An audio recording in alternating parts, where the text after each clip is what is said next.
What is up, everybody? It's me, Josh of Relentless Motorsports Texas. What I want to do in this video is I want to talk over some common questions that I get. One, does the ECU come with a warranty? Yes, all of my ECUs, there are stipulations, come with a 3-year no BS warranty.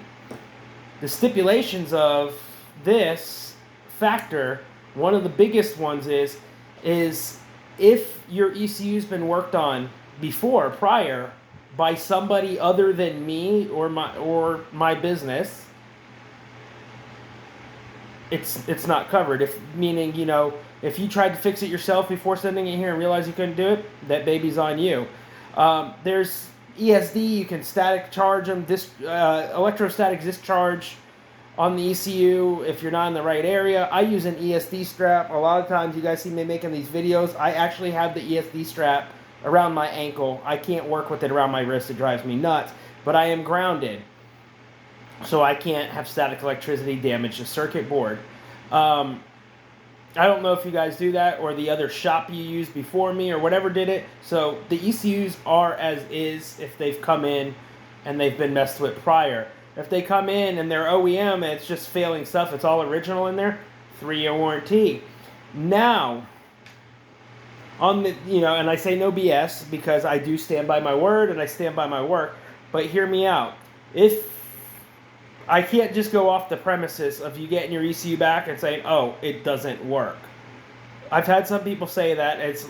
I need proof, form of work, because a lot of these ECUs here, I can't test all of them. Like I said, I'm being very transparent and honest, and I always have been. Some ECUs I have test rigs for and I can test. Some ECUs I can't. But I can't just go off the premises of, oh, it doesn't work. That's like me accusing you of doing something and I can't back it up. I'm not saying that your word isn't valid, but I would like to see either a video of the vehicle not running with my ECU in it, or a mechanic to give me a call, an actual ASC mechanic, a real shop, not your buddy working on the weekend. Nothing against the Shade Tree mechanic. I work on my own stuff, and a lot of my friends are Shade Tree mechanics. I was actually a dealer mechanic, and I've worked for race teams, but I'm not knocking it. It's cool you can work on your own stuff, and there's a lot of really talented people that do. But I want to hear from an actual shop that, can prove that they know what they're talking about. So that, yeah, dude, it's bad. Boom, no problem. Money back, no questions asked. Keep the ECU, and I'll give you your money back, or you can send it back, or whatever you want to do. One other issue I get a lot, too, is people that want to compare ECUs to other ECUs. I'm not going to say names, but I had a guy the other day, JZA 70, one JZ JDM ECU, the one with the little pigtail that comes off of it. Got it back. Hadn't heard from him a couple days. Messages me randomly at 10 o'clock, and I was still willing to help the guy, even though he was messaging me, and I was talking to him from my cell phone. I wasn't even at this place. I was at my house trying to relax with my girlfriend, and I was still willing to help him. So I asked him, he's like, it ran a couple times, didn't work, and then didn't work. So I asked the guy, what does the ECU do? Well, it's not working. I'm like, do you have any codes? He goes, I have a code 14. Okay, code 14 for an ignition issue, whether it's a bad coil or an igniter, or it's an ignition system code. So I asked him, have you changed the igniter? Oh, I plugged another one in. Well, I don't know if you really did or you didn't, but anyway, I'll take your word for it. How are your coils? Are they cracked? Are they broken? Goes around that and goes, so what, you're trying to say that your ECU can't just fail like that? And I mean, anything is possible. I've personally never seen it. I mean, the stuff that's in these things is designed to go another 30 to 40 years. So the only way I can honestly see it failing again is if somebody's got a wiring issue and you shorted something out or overcharged something and popped it. And if that's the case, that's not my baby. That's not my doing. My doing is to guarantee that when you get that ECU back, that it works. And if it works when you get it back and it keeps working, great. If you have a hiccup and you want it looked at again, send it back. I'll look at it. If I find anything out of the ordinary in there, that is just a component failure, like, because you can tell when these components fail from natural causes versus when they're shorted. Natural causes, you might see a resistor get hot, or you might see a cap start falling and failing or leaking, which I haven't seen any new caps that I put in leak so far or whatever. But if I see a resistor that's like totally annihilated off there, that is a dead short to ground, and that's because of something on your end. So I'm not going to be responsible for that. I mean, I hope you all understand that.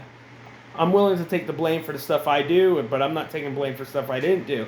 Another thing the guy kept doing, he wanted to compare a 25-year-old ECU, like this one JZ,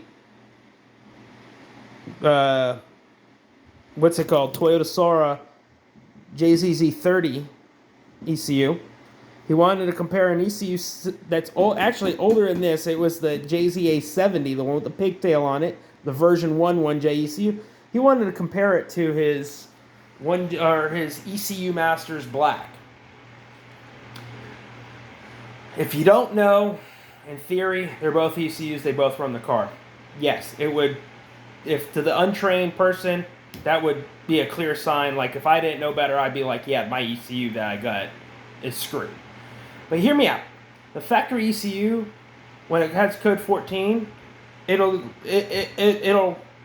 cause issues, and the car will basically go into a safe mode, because factory ECU has not the best fail safes, but it has fail safes in it, and for like limp mode, and it's not totally stupid. The ECU knows what's going on. Some of the fail safes in the ECU though will keep the car from running because of safety issues for you, the consumer. Like, could cause possibly bodily harm, or it could cause harm to the vehicle or whatnot. So it shuts the vehicle down. It makes the vehicle not start.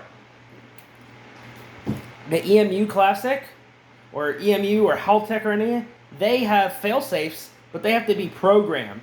They're programmed fail-safes that are programmed by your tuner into the ECU. So if that ECU hasn't been programmed to have a fail-safe to not start because it's got an ignition problem, it'll start and it'll keep running like crap, or it will run. And also another thing, the EMU Classic ECU, the igniter, it's wired so the igniter is firing out of the ECU itself, and it's not using the igniter on the car. So if the igniter is actually bad, your car will still run with the EMU. Then he wants to try to tell me, when I ask, we go further, he wants to try to tell me he puts a 2JZ Aristo ECU in there. There's many different variables. The 2JZ Aristo ECU, yeah, they're both OBD1, they're both JDM ECUs, but one's batch fire and one's sequential fire. And if you don't know what batch fire and sequential fire is, sequential fire means that you have 3 drivers like this right here. I don't want to touch it because I'm not grounded right now, but you have 3 drivers. So, you got your ignition, you got, let's say 1 and 3 and vice versa, So you'll have two injector pulses off of one driver, another 2 injector pulses. So there's 3 there. So what's 3 times 2? 3 and 3 is 6.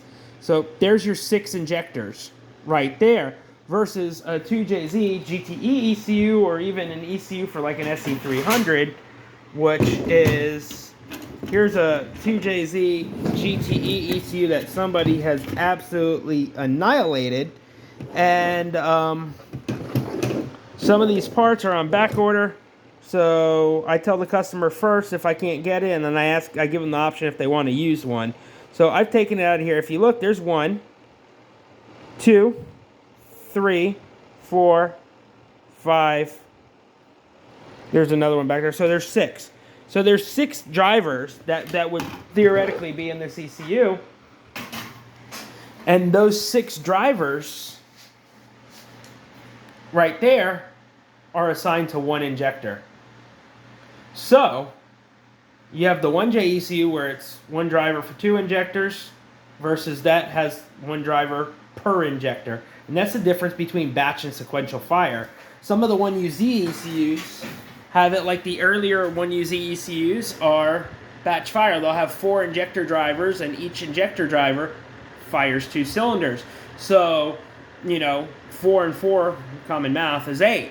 There you go. Versus a newer one actually has sequential, where it's literally individual. It has actually 8 injector drivers on the board. There's 1 driver per cylinder. Same with the ignition system in it. These, like, let's say, I'm just hypothetically playing because I'm just trying to get this video done for you guys. Let's say these 3 drivers are your ignitions. You have, 2 cylinders, 2 cylinders, 2 cylinders. There's your 6. Those aren't, your ignition system is actually over here. But, so you'll have the issue with there's different variables, and sometimes because of the different way they fire and operate, some of the fail-safes are actually different. So that's comparing apples to oranges. So, if I try to help you, I want real live data from the ECU. I don't want to hear about another ECU you put in there, unless if it's another ECU of the same model. So like if he would have told me, hey, I had another JZA70 1J ECU, plugged it in, and we video chat or whatever, and he said it ran, I would be like, okay, well, obviously there's something wrong. Hey, let's make it right. But I can't just go off of the premises of a generic just text message saying, hey, my stuff's bad. Hey, I'm willing to help you guys, but I need a little thing, some common things you can check to when you get your ECU back, and if you're not sure if it's actually communicated or working. Actually, for this video, let's take a little walk, and I'm going to show you my personal car. I'm going to show you what I'm talking about. So, here we go. Here we go, here we go, here we go, here we go.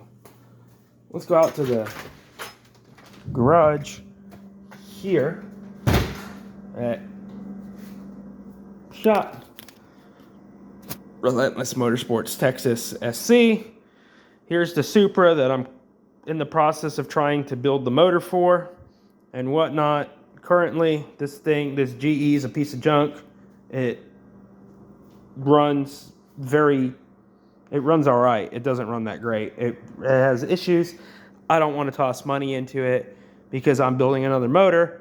But right now, in my free time, not free time, but in the current time that I'm in right now, I'm trying to fix my kidney. And yes, when the motor comes out, I'm painting under the hood. Whoever painted this car did a beautiful job. It's dusty, it's dirty on the car, but they didn't paint under the hood for whatever reason. I guess they didn't feel like pulling the motor out of the car.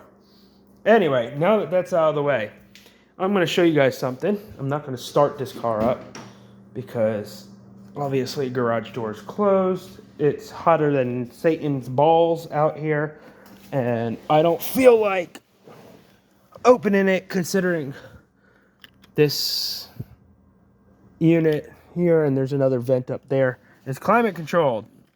So we got our key. We got our gauge cluster. Now in your car, the check engine light might be somewhere else. In the Supra, check engine light is right here. So you put it on, we got a check engine light. You see that? That tells me that the EFSI system is powering up the ECU, and there's power going through the circuit, and vice versa, because it's got a check engine light. It tells me that the ECU, that's one common thing you can check. Also, there's some other variables, which I'm going to try to go over all of them and cover it. I probably shouldn't start this, but look, see, when you start the Supra, the light goes out. I don't want to sit in here, I'll fumigate myself. But as you see, the light goes out. That means that the EFSI system came on board, and that's the ECU's throwing no code, so the light goes out. Get out of here. Some things that would keep your car from running, let's just go over to my Lexus SC300 or Sora, whatever you want to call it. I love this car to death. I actually like this car more than my Supra. And I was driving it the other day and I got raindrops on it. I got to get that fixed. And I got some other little cosmetic things I got to fix on it, like some window trims. I have them. It's just a matter of time. Right now I'm dealing with kidney issues, and it's kind of hard to work on a car when your kidney's killing you. But what I want to talk about here is, so let's say this car hypothetically is a stock JZ Sora, JZX90, or anything. You know, this car here will not start if this coolant sensor, this 2-wire coolant sensor, the green plug right here, isn't connected. The car will not run. I'm not talking about the one for the gauge. The 1 wire is for the gauge. 2-wire. You can barely see it down here. Let me try to unplug it. That 2-wire, the car will not start. My car will start because it's on a standalone and it doesn't really care. But factory it wouldn't. So if that sensor is bad or a wire is broken on that, your car won't start. It'll turn over, it'll turn on. You'll still get a check engine light on the dash. If your ignition control module, your igniter, is bad. I ran out of lube. Don't laugh at me. If your igniter is bad, I got to put a little piece there. It's driving me nuts. Now it's in video. If your igniter is bad, obviously, the car's not going to start. If you have any sort of grounding issue, like if the ground that goes up here in the back on the firewall isn't connected, your car's not going to run.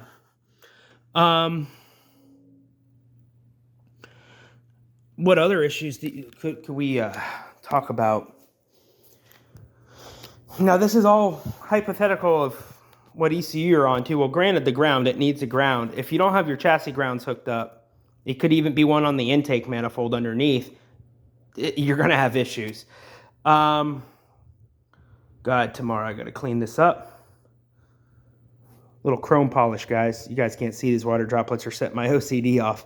But another thing, too, that would keep the ECU from working or having a misfire or a mishap is these plugs on these harnesses. Granted, all these plugs on here are new. This harness is built. I built the harness myself. But we can go look at my Supra, and I can show you because it's got an original wiring harness. So if you look at this harness here, let's go over to the igniter. My igniter plug is janky. So here on my GE, my igniter plug is busted. The wire's really janky. I got a new harness. The wire's really janky. The lock is bad. That locks the plug on. As you see, the lock is like non-existent. Yeah, it kind of holds itself on. It's kind of tight. But like these plugs fall apart. So if the plug falls apart and a pin's loose or whatever inside the plug housing, you can have an issue. So there's many variables. Like the ECU will fix issues, and the ECUs are an issue on this car. It's not on these older Toyotas. It's not a matter of when or why or how or mileage or whatever. It's a matter of it's going to. So I guess, yeah, it's a matter of when. It's not a matter of if, it's a matter of when. So you can run into those occurrences where, you know, you have other issues. Like ECU might fix up some things. Like for instance, the guy that I was talking about before, he was telling me before he sent the ECU into me that when the ECU would get really hot, it would be really hot out, that the car would randomly stall and have no check engine light. So now that I fixed the ECU, he's got a check engine light, which means the ECU is communicating, and it's giving him code for an issue, and the car ran for a little while, and now it's doing the same old thing. That doesn't mean the ECU is bad. That means you have another issue. Like, it's that simple. So in these terms, please, guys, I'm willing to make right on my work. I'm willing to stand by my warranty, and I'm willing to do good by you guys. And I really, genuinely, honestly value each and every one of you. But nobody likes to be blamed. Nobody likes fingers pointed at them. So if you have an issue, let's discuss the issue. Let's try to go over some solutions and figure out. And if I'll rule out and it comes back that your ECU is bad, that's not an issue. I will refund you. I will find you another ECU. I'll fix another one for free, or whatever you want to do to help you out. I'm here to help you guys out. So, I have no problem with that, but I can't just go off of somebody that I don't know, that's on another state, down the street, whatever. I can't even see you, don't know you. As much as I'd like to take your word for something, I mean, let's be real. Would you take my word for it if I told you, hey, just ship me your whole car. You never met me, and I know how to work on cars, and I didn't have a page showing my work. I didn't have these videos, nothing. I was just some random dude that popped up on social media and saying, hey, would you trust me? I mean, really, it works both ways. I'm just a human being just like you guys, and I'm a fellow car enthusiast. So, just like there's scammers that are in pages that scam you guys, there's paid people out there that scam us business owners too. I used to own another business years ago called Boost Dribble. I had some guy in Dubai, so it said he was in Dubai, try to order multiple sets of ID injectors. I remember now they were ID 1000s for a Subaru, and the guy went ahead and was doing some shady shit. He was trying to scam out. It wasn't even a real credit card number or anything. It was a whole scam he was trying to get us in. So businesses get scammed too, and we have to have our guards up. Everybody's got to look out for themselves, especially in this world we're in today. This world is not exactly the best place. Unfortunately, hopefully one day it gets better for all of us. But I think that concludes this video. I'm getting ready to go back to my house and lay down because I still have my kidney problem. I came here today to make sure I picked up some customers' boxes and wait for the postman to come. So on that, I'm going to be closed next week. If you need me, you can message me, but I'm not going to be working on ECUs. If you ask me if I've worked on your ECU, I don't know what to tell you. It's not that I don't value you guys or that I don't want to help you guys. It's a matter of I have a really bad kidney infection, a kidney stone, and I'm in a lot of pain. It's killing me to stand right here, right now. But anyway, I figured I would suck it up and suffer a little bit to help you guys. I've dedicated years of my life and years of time and everything into saving old cars for you guys and offering you guys honesty and transparency. And I will continue to do so. As you see here, I literally got a 14 millimeter kidney stone and I'm in agony. And I'm still standing here sucking it up because I care about you guys enough to come out and make this video and to do this, not for me, but for you. Anyway, I hope this video helped. I hope it answered some questions. If it did, let me know. If you see this on YouTube, on my YouTube channel, please like and subscribe. Every little bit helps. I'll even like and subscribe back to your channel. I mean, it goes both ways, And if you message me on there and I see it, I will definitely get back to you on there. Anyway, you guys have a fantastic Friday and have an awesome weekend. And back to bed I go because I'm sure you can see it in my face. I feel like I'm dying. So on that, you guys can watch as I close the hood real quick on this Supra.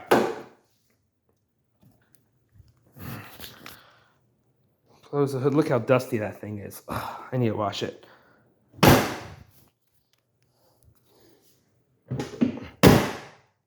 And since a lot of us are big Mark IV Supra fans, including me, she's pretty. The Volks are for sale, the Volk GT7s, if anybody wants them. They're 19 by 9 and 19 by 10. I'm not sure the offsets, but the backs have some lip. So anyway, later, guys.